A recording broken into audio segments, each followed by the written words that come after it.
My name is Dr. Anthony Levatino.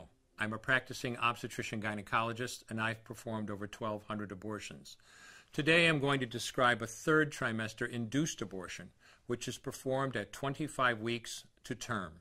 At this point, the baby is almost fully developed and viable, meaning he or she could survive outside the womb if the mother were to go into labor prematurely. Because the baby is so large and developed, this procedure takes 3 or 4 days to complete.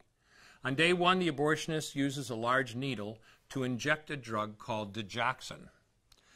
Digoxin is generally used to treat heart problems, but a high enough dosage of digoxin will cause fatal cardiac arrest. The abortionist inserts the needle with the digoxin through the woman's abdomen or through her vagina and into the baby, targeting either the head, torso, or heart. The baby will feel it.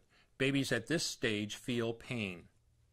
When the needle pierces the baby's body and the digoxin takes effect, the life of the baby will end.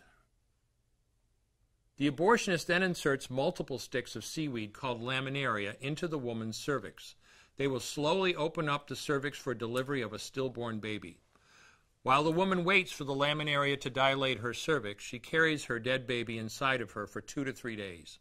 On day 2, the abortionist replaces the laminaria and may perform a second ultrasound to ensure the baby is dead.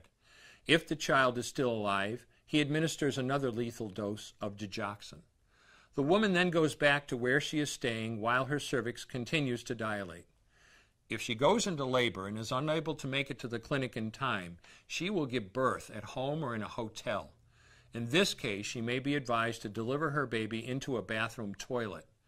The abortionist then comes to remove the baby and clean up. If she can make it to the clinic, she will do so during her severest contractions and deliver her dead son or daughter. If the baby does not come out whole, then the procedure becomes a D&E, a dilation and evacuation, and the abortionist uses clamps and forceps to dismember the baby, piece by piece. Once the placenta and all the body parts have been removed, the abortion is complete.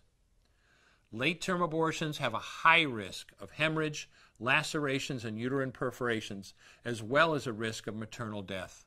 Future pregnancies are also at a greater risk for loss or premature delivery due to abortion-related trauma and injury to the cervix.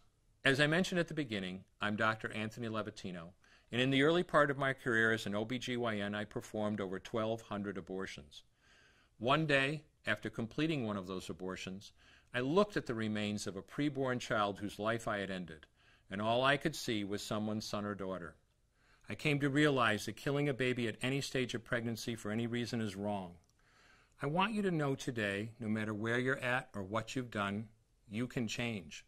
Make a decision today to protect the preborn. Thank you for your time.